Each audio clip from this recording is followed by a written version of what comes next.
guys, G here. Just finished a workout, and I figured, it's early Friday morning. I want to get a podcast out right before Easter because it relates to the topic. So I figured, you know what? Let me just see if I can edit a podcast in 1 hour. So that was my goal this morning. I'll let you know at the end if I got it. This podcast, episode number 7. I know I promised Gerard number 7. Gerard's going to be number 8. It's going to be coming out in a few days. Number 7 is featuring Clarity Bartlett. Really interesting woman. I just got the pleasure of meeting, who's into a lot of very, shamanic and different types of, teachings right now, where she holds women's circles, and she shares with us a story about Easter, where the Easter bunny came from, the Easter eggs, and just reconnecting to Mother Earth. So sit back, relax, enjoy the episode, and hope it inspires you or teaches you something new. All right, see you on the other side. Peace. You're ready to wake up, you're going to wake up. And if you're not ready, you're going to stay pretending that you're just a poor little me. And since you're all here and engaged in this sort of inquiry and listening to this sort of lecture, I assume that you're all on the process of waking up. And as you wake up, a funny thing starts to happen. You'll start to see the world in a different light. And eventually, when you're ready, you'll start to look within. Who are you? This show was created to assist you on your journey. Welcome to The Way Within.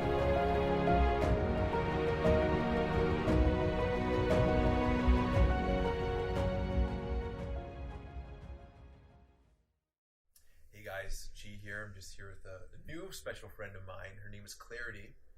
And we met recently. She came up to spend some time up at Luminous, our retreat center up just north of Toronto. We had a really fun weekend together, and we got talking of a few interesting topics, and I learned more about her and all the amazing things she's into. So first, I just want to welcome you to the show. Thank you. And what are we going to talk about today, mainly? I know Easter's coming up this weekend, but it's a different story that revolves around the same time as Easter. Mm-hmm. So I do women's circles, and I studied feminine archetypal psychology and all these goddesses. So behind Easter, there's actually the goddess Ostara, which I did a little bit of research and conducted a spring equinox ceremony for, where we invoked her. So this is a topic that's very dear of mine, that's connected to the goddess, and it's, doing these ceremonies together with women is very much about reclaiming the goddess and the femininity and what it represents. So because we sort of lost that in modern culture. We talk about like Easter eggs and Easter bunny and the real meaning behind these holidays or events, or which is really, I think, based on the spring equinox, has sort of totally been lost, right? Yeah, and it's about Jesus now too, which is also, there's lots of lessons behind the story of Jesus resurrecting, but it's very male-oriented, and it's not connected to nature, which Ostara is. Is this symbology related, like the resurrection? Is that absolutely? Yeah. A lot of Christian stories are connected to pagan stories. That's where they took. Yeah, I've heard a lot about that as well. Like even ancient Egyptian mythology, there's a lot of stories that are the same. I think what's that movie that talks about it?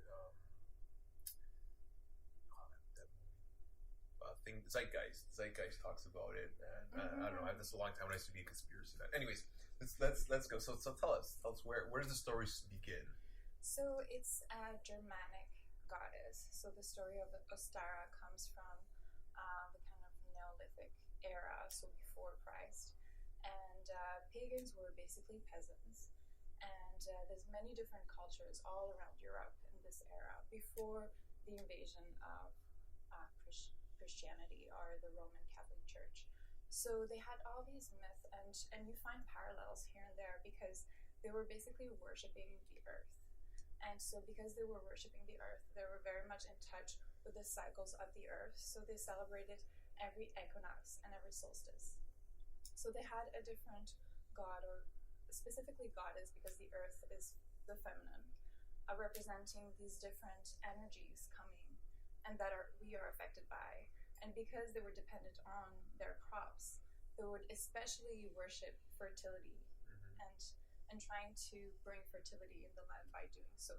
So they're very much in touch with their sexuality. So Stara, and she has different names. She's found also in the Anglo-Saxon kind of culture of ancient Europe. And there's a whole story behind her. And again, because they were oral traditions and very ancient, there's different stories probably, but I learned one. And share it. For sure. Yeah. So Ostara is the goddess who brings spring every year. And one day she arrived late on Earth to bring spring. And the first thing that she saw was a little bird in the snow that was dying from the cold. And his wing was frozen by the cold. And so she felt extremely sorry. And she's filled with compassion. She's also the maiden, so she's very young, very beautiful, very sensual. She takes the little bird and she cradles it and eventually saves its life. But unfortunately, it could no longer fly. So she turned it into a rabbit or a hare. And to honor his past life as a bird, she gave him the ability to lay eggs of the colors of the rainbow. Oh, right? It sounds familiar. Yeah, I feel like I've heard this story somewhere before. Maybe. So this rabbit, he can run very fast to escape all the hunters. And then she's so filled with love and compassion, she takes the rabbit as a pet, and they eventually become lovers. The goddess and the rabbit. And together they have a beautiful time, and together they spread fertility on the land. But because Lepus is the name of the rabbit, is a rabbit, she eventually finds out about all his affairs and becomes extremely angry. And one day she just grabs him by the tail and just swung him around and around and threw him in the sky, where he becomes a constellation, which is the constellation of Lepus or Lipus, that would forever be stuck under the feet of Orion, the hunter constellation. And a little bit later, she softened because, again, filled with compassion and love, she remembered all the good times they had together. And she decided that Lepus would be allowed to come back on Earth only once a year during her festival of Ostara, and only to give his colorful eggs to children attending the festival. And that's where we get And the that's story where from we Easter. get the story from, yeah. So I don't know where the chocolate is from. Yeah, it's probably some marketing ploy to get, to make money off of it. So wow, that's so really, it very much has to do with sexuality, like fertility. Also the eggs represent that as well, the fertility. And she represents the maiden, actually. And the maiden archetype is a very important archetype for the feminine psychology. And it's one that is able to express her femininity, her sexuality, and is also representing new potential. So infinite potential. By dreaming, she can manifest anything. Mm-hmm. So it's a reminder also for us that spring is a time to plant seed and to kind of try to have these both symbolic seeds or also like you said, like manifesting seeds? Well, it's all related. It's all related. Yeah, exactly. With nature.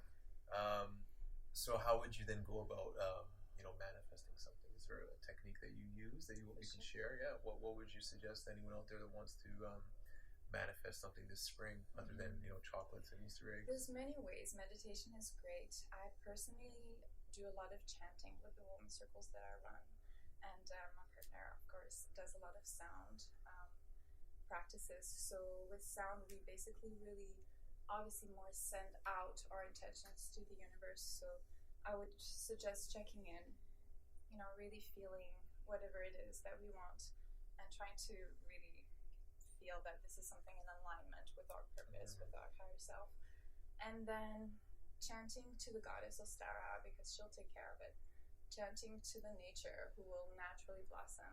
So explain what that means. So chanting to nature, is there something specific you say? Is it just an intention? Like how would you chant to a tree or something, or to nature? There's many ways you can make sounds. There's lots of beautiful sounds like Om that are very that resonate literally with a lot of people for a reason. So do you have to practice, and then you'll hit that note where you'll feel like this one resonates with me? I personally believe, yes, that it has to come from the person. So if you make up a sound, that will have even more of your own essence to it, and will be more authentic, rather than you reading and chanting at the same time. Can we try one? Can you walk me through it? making up something. So how would you, or even if we chant something like, how would I do it? And I just want to so if someone's watching, they want to try, how would they try? So maybe teach me for the first time how you would teach your women's circle. We do towards the end, we do a free chant where we kind of amplify all the prayers and all the blessings that we created together and the beautiful energy and intention that we came together for. So basically we would do 3 ohms, and then the 4th one would just be, free chant. And sometimes it works, and sometimes it just has to be a little something, and then, it just anchors into the earth. And I very much say that for everyone to visualize that, coming back into the earth for everyone afterwards.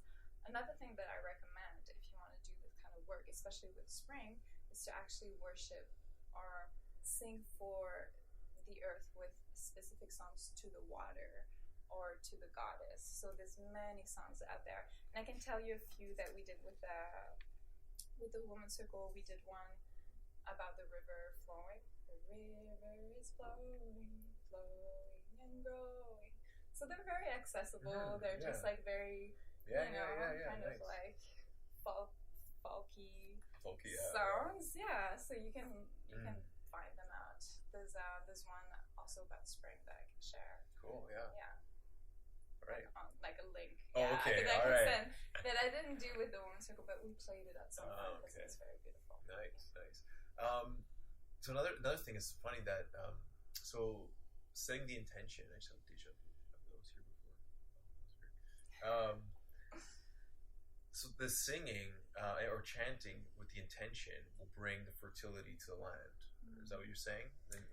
Not so much. It's more like by calling in Ostara, we're helping her to bring spring. We're helping to descend that kind of energy into the earth and to cultivate fertility for the land. Yeah. It's interesting. I on the way here, I was listening to a part of this leadership initiation program with the natives, and the talk from Friday, which I was listening to the recording because I missed it. They were talking about in Africa, the Bushmen. They have these some type of fruit or melon that grows around their tribe, but the one that grows there is juicy and plump and huge and so delicious. And a couple miles outside of where they are, it's dry and stringy and bitter.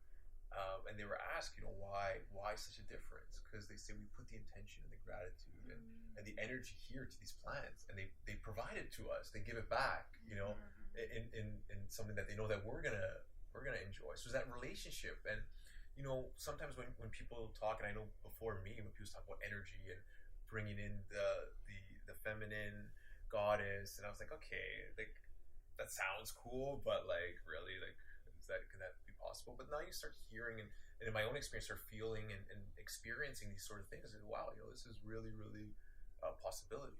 Well, it's about nature. At the end of the day, that's the one way you can understand the goddess.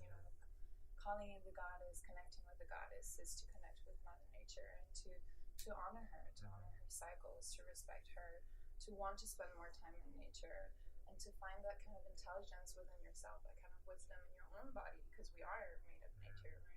Yeah, I know. So that's a more maybe practical way to see it, because it can be a little bit. And I love bringing the practicality in, because it allows people to sort of connect sometimes more when it's more practical, and then just encourage them to experience. Because once you start experiencing, you have understanding. If it's just all theoretical or listening to other people's experience, like you said, the best thing to do is to chant yourself. Not to just always. It's good, I guess, to listen, but once you start chanting yourself, you feel it, right? And then you experience it. For sure, yeah. And this meditation to connect to the earth is so important. I do, as a yoga teacher, that's what I do. We all need to be more grounded. So why? Again, it's that. Tell me why.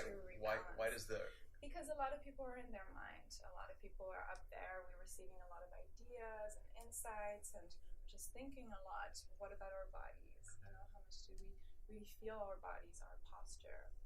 How much are we able to do those things that says posture, how much want? Yeah, exactly. Right? So you forget, right? Yeah, you forget, and then it affects.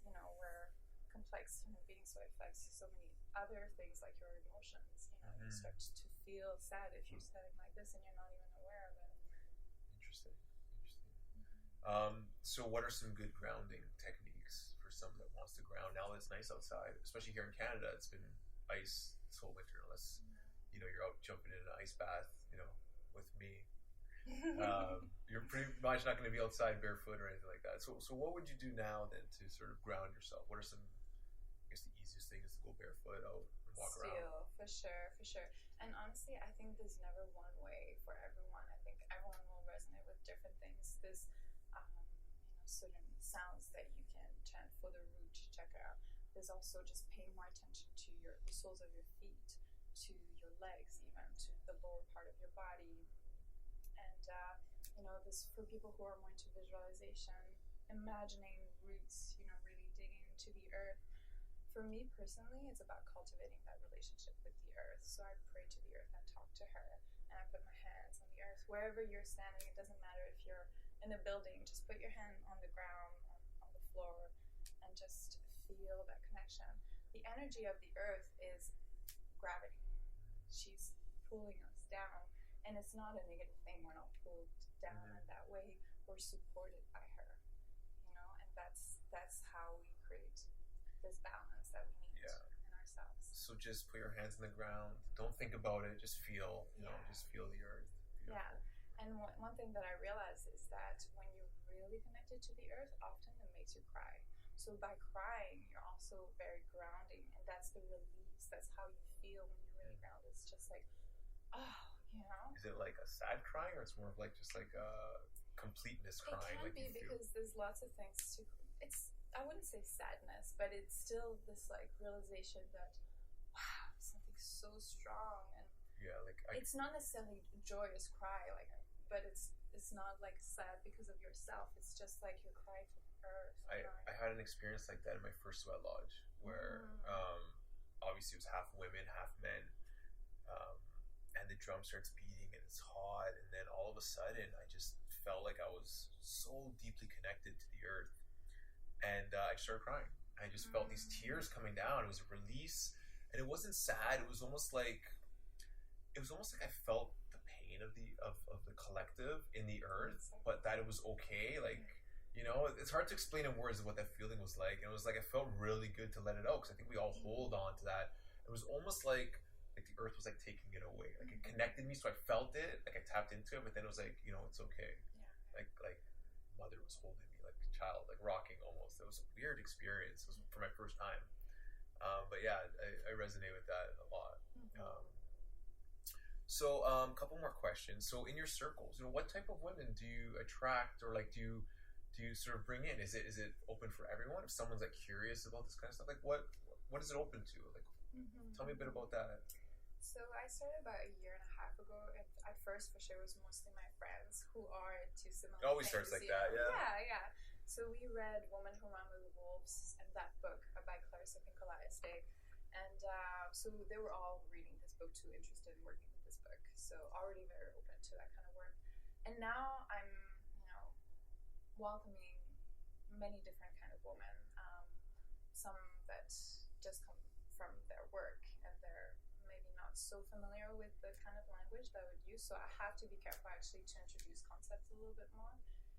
But I'd say still the majority is looking for, to cultivate that sense of sisterhood and these understanding of these archetypes. Lacking in modern like Western culture. Sure. Like women feel sort of out of place because they don't have this connection to whether it's Mother Earth, to the sisterhood. Yeah. Do you find the people that come are really like?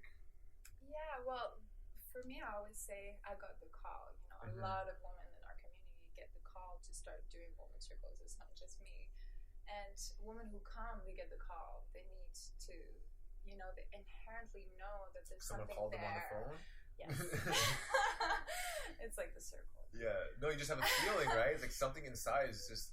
It's just the universe tells you through many different signs. It can be anything. You just inherently know. You start dreaming about it. Yeah.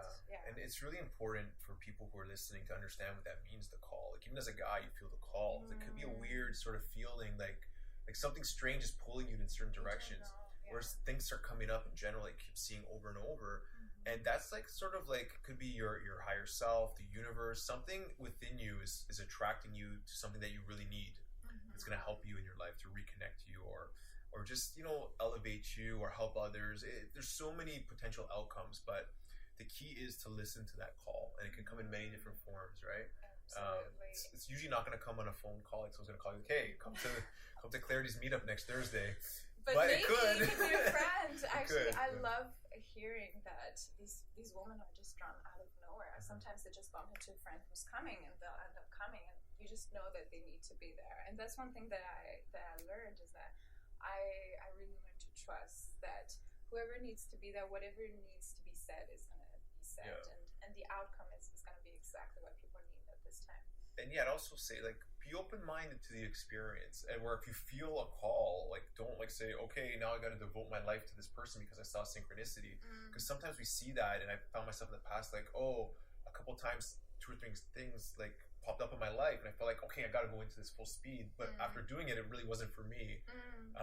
So be aware of when the calls are coming. It's probably leading you in direction, but be conscious. Like, it's not always, everything's not 100% designed exactly for you. Like, you always have the choice to experience something, and then to make your own decisions. And sometimes there are spiritual leaders or teachers that might make you feel like only listen to them, and what they're saying is the absolute truth.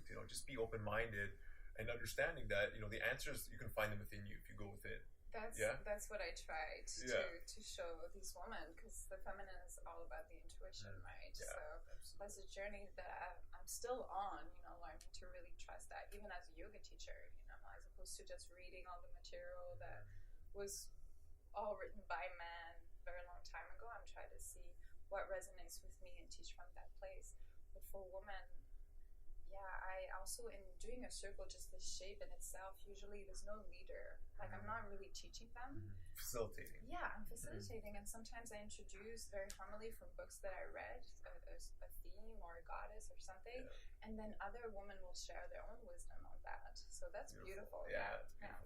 That's why when I run retreats and stuff, I want to be in on the action. I want to try and experience it with everyone. So whatever, I'm not going to give away too much of what we do up there, but it's fun, and you feel more like you're part of the group rather than you're trying to lead. In some cases, I guess you have to more lead, but facilitation is the key for me. So just before we go, what's your message to say to women out there that are listening that might not have any experience in this kind of stuff, that might be a little bit curious, that might have resonated with you? What kind of advice would you give to them? I would say start with doing a bit of research. And it sounds maybe funny after all we talked about, intuition and praying to the earth, but really there's so much wisdom out there that we need to reconnect with. And I think for a lot of people, it starts with learning about the stories, the symbols, and that in itself will create that intuition that we lost, so that inner knowing, and kind of reactivate that. So I would say, if you've been seeing a goddess, or even just bees, for me it was like bees and honey, what is behind that? I kept getting the synchronicities. Just did a lot of research and realized that it's connected to nature, it's connected to the goddess, and it carries a certain energy and message. So that's going to be your medicine in this moment. So just be open to the signs and see what's behind that. One last question. Were you always into this kind of stuff, or was this something like a shift happened in your life where you started going down this path? It's actually a long story, but I'll say I saved it for the end. I was just curious. So as a child, yes, I was just fascinated with religion because I was raised atheist. So I was just, what is behind all the symbols? It was inherent. I just grew up with this sense that I needed to do this kind of research, and I did. And then there was a big gap, and I was brought to do this work about 2 years ago. Oh, really? That recent? Yeah, so it's recent, but it's on my path. I was building up, but really doing the work circles, that's a year and a half, 2 years ago, and then just going deeper and deeper every day. Amazing. So how can people connect with you if they want to reach out to your website, email address you want to share? So claritybartlett.com is my website, and Clarity Bartlett on Facebook is a great way to message me, be in touch, and see all the events that I do. That's awesome. Yeah. Awesome. Thank you so much. Thank you. Hey guys, I'm back. I hope you enjoyed that podcast. Please feel free to connect with me, www.thewaywithin.me, or send me an email, g@thewaywithin.me. Stay tuned for more amazing episodes. Check us out on Facebook, Instagram, our YouTube channel, depending where you're watching this from. And most of all, have an amazing day. Make today great. Set that intention, and today can be whatever you want it to be. Steve Jobs quote, I'm paraphrasing here and don't know exactly how it is, but people who created all the things in the world are no smarter than you are. And at one day, they're just like you. So be inspired to do whatever you think you can create or do. You have the power to do it. So go out there and get it. So thank you so much for listening. I really appreciate every single one of you guys. And yeah, we'll see you soon. Peace. It's for people in the UK because this is offensive to the UK, I found out. But this is all right. So here's my UK people. And this is for everyone else. Peace.